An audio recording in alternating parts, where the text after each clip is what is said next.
Look at this idiot. Wait, what? He's alive? Holy shit, it's Jesus. Jesus Christ, we got Jesus in this game. He's not dying. What the hell? What's up, guys? Veteran Gamer here. And today I'm talking about Battlefield 2042 Beta. I'd like to say a special Thanksgiving to my Canadian friends.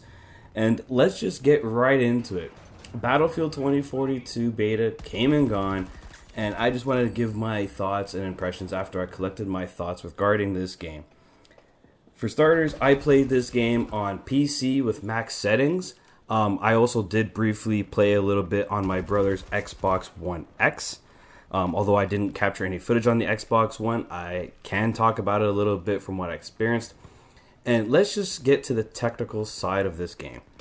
This is Battlefield, okay? I'm a fan of Battlefield 3 and 4. And the big issue right away out of the gate was performance and optimization. Now, if you're playing on a PC or an Xbox Series X or S console, or you're playing on a PlayStation 5, you will be fine in terms of how the game will play. It will play at 60 frames per second, and for the most part, it's okay other than the bugs and glitches, which we'll talk about briefly. If you're playing on an Xbox One X or a PS4 or that just console generation in general, stay away from that game. I mean, it ran like total ass. You're talking about 30 frames per second, flickering, major pop-in. The whole game felt clunky, and it just did not play well on the last gen consoles. In saying that, now I know people are going to sit there and say, oh, but it's a beta, it's a few months old. You're right, it is. But given DICE's history of launching broken games, and given the fact that I don't think they can fix all of this within a month left, a beta is supposed to be for testing things and iron out the kinks, but it's also marketing. And from a marketing standpoint, it left a bad first impression to a lot of players. And that's just the glitches and performance issues. As you saw, we have Jesus walking on water. We had guys that were like ragdolling around, clipping through areas of the environment. We had a guy that was apparently driving a vehicle that was dead, and he was just hovering, but there was no vehicle. Even one of my teammates came to watch and look at it. Like, it was just funny, and it breaks the immersion of the game. But this is just one part of the problem. The other part of the problem with Battlefield 2042 was overall balance. I mean, they changed the class system to a specialist system, and it's a disaster in my opinion. Not only do they look the same between factions, so you will shoot your teammates often, mistaking them from the enemy. The specialist allows you to use any weapon regardless of what specialist you choose, with the only difference between specialists is one gadget and a bio. That's it. And to me, it was not very, very good in my opinion. First and foremost, the grapple hook was grossly overpowered compared to everything else that was available to us. And on top of that, it took away from the squad-based gameplay of Battlefield.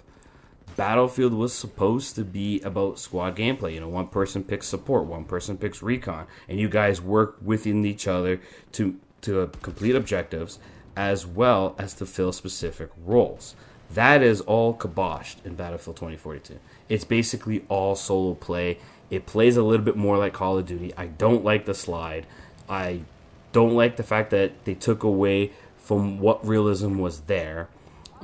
It just didn't feel good to me. There are moments of Battlefield, like the typical Battlefield epic moments. Yes, they are here.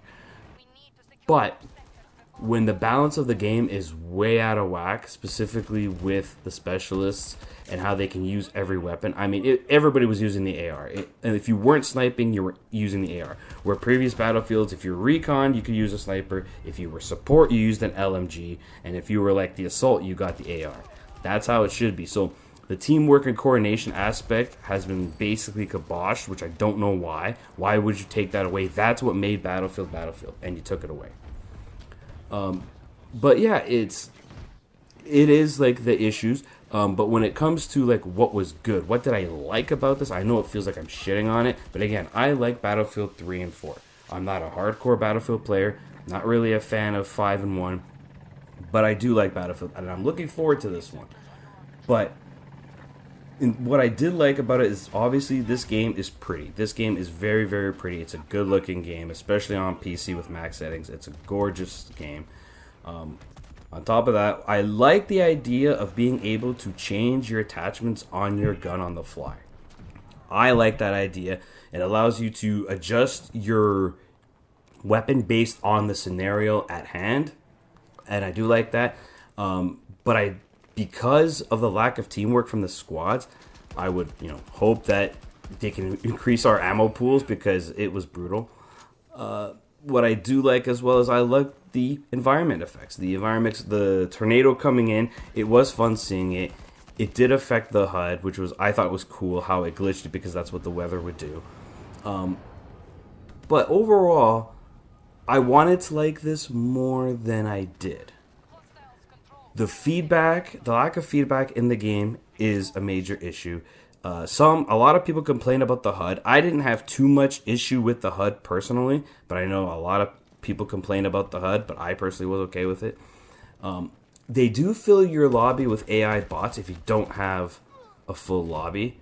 And the bots they're just stupid. Like, Halo's bots were challenging. These bots are literally just dumb. And the issue with Battlefield 2042 is I wanted to like it, but there's so many issues preventing me from enjoying it more than I should be. And that's not good. So the way I see it, and I know it's just a beta, and I want to give DICE the benefit of the doubt, but I got to be cautious about it. So my recommendation to anyone who's looking forward to Battlefield 2042, I would say if you're a Game Pass subscriber, which has EA Play in it, or if you're just an EA Play subscriber in general, play the game for the 10 hours.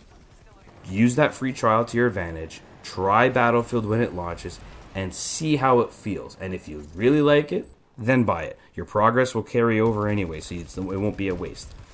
If you don't have Game Pass or don't have EA Play, my recommendation would be at that point is wait for reviews or wait to talk to some of your friends or maybe ask them if you could try it on their platform, because this game has the potential to be a really good Battlefield game, but at launch, I don't think it'll get there. I think it'll get there over time, and I don't think it'll be worth your money at first.